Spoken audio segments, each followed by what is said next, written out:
Hey, so we're group, what are we? We're group Uh, implicit differentiation. yep. Um, and Chance and Brianna couldn't join us today. We had a problem with scheduling. We scheduled it for 2 o'clock today.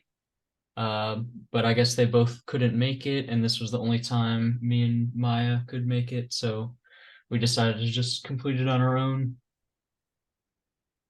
Um, but we figured this would be better than just not completing it, so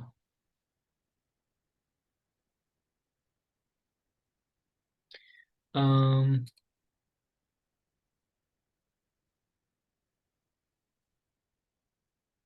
let's see. So, what was the hardest or most unclear learning objective from this lab?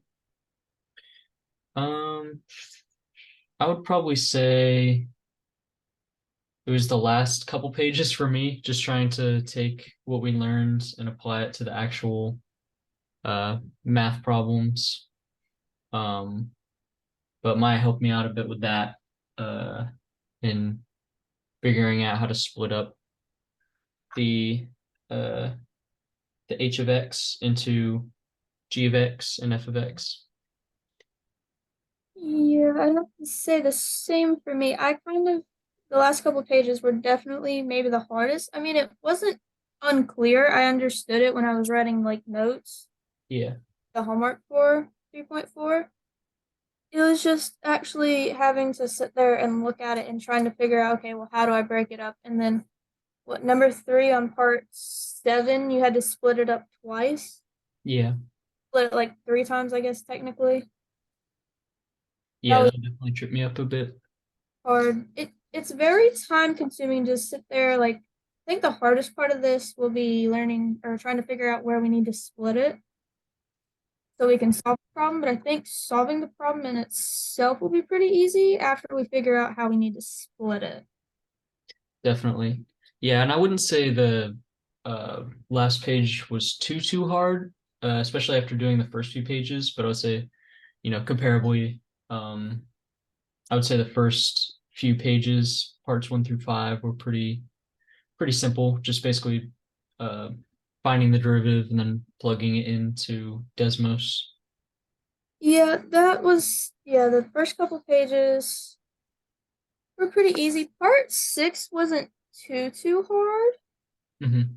especially after it seemed pretty easy after completing parts one through five, because I will admit, one through five made it a lot easier to understand. Yeah, for sure. Especially being able to look back and actually uh find the theorem that we're using. It's definitely helpful for me. Yeah, same. It was a little tedious because for me I forgot that I could just leave up the how I had the little table and there you're supposed to plot, I think it was derivative of h and then f of x and g of x and Yeah. so on. I forgot that I could just leave those equations up on Desmos for each of the problems. That way I wouldn't have to retype it every time. Yeah. And with me, I literally was doing it and I was putting in because the book it says like I think G or F is supposed to be instead of f of x, it's supposed to be like f of u, and Mhm. Desmond wasn't taking it, and so like for the derivative of f, it was giving me like one or zero, and then when I did like f prime of g of x, it would give me like zero for all of them, and I was like, what in the heck is going on? And then I saw you do it, and I asked you how you were doing it, and you were like, oh, instead of you put x. I went back and redid them all, and that's where it started giving me the right answer. So you definitely helped me figure out where I was going wrong there. Nice, nice. Um, see, what do you still wonder about the lab concepts? Um, I wouldn't say I really wonder too much about it. Um, I definitely need to do a few more problems and I'll complete that homework tonight that went along with it and everything. Um, I don't have too much maybe. Um, Maybe I just need to go back and make sure I know how to split it up or find and watch a video on how to split the stuff up. That way I know when the test comes. But I'm yeah, not really wondering unless maybe see how hard it gets in the future. yeah. I watched this YouTube video. Well, technically, only watched the first half of the YouTube video before lab about how to split it up because I was looking at the worksheet. And that kind of helped a bit, but uh, it's definitely a little more complex than the video I watched. Yeah. In the textbook, it gives you like easy ones for their examples. Hmm. So some of these are a little bit majority of these are like kind of similar to what was in the textbook, but then you have like um part 7 like number 2 where it was like the fourth root Hmm. of something and the textbook didn't have any of that, so I was like, oh gosh, I Yeah, look up what to do there, yeah, figure out, adjust my work process, figure out how in the heck I need to solve that.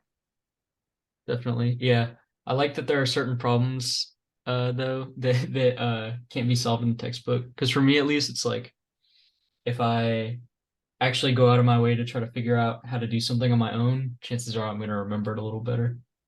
Same. And honestly, this is gonna sound weird, but the only reason I do write down, like I love to take notes from the textbook, is because when I write stuff, the more I write it, Hmm. the more it gets drilled into my head, so I definitely remember it better. Yeah, yeah, definitely. So I'm like one of those people. I'll sit there and I'll write like the formulas 20 times out. Well, not 20 times, but I'll write it until I can remember it from memory. Yeah, definitely. I'll probably start doing that too. That's a good idea.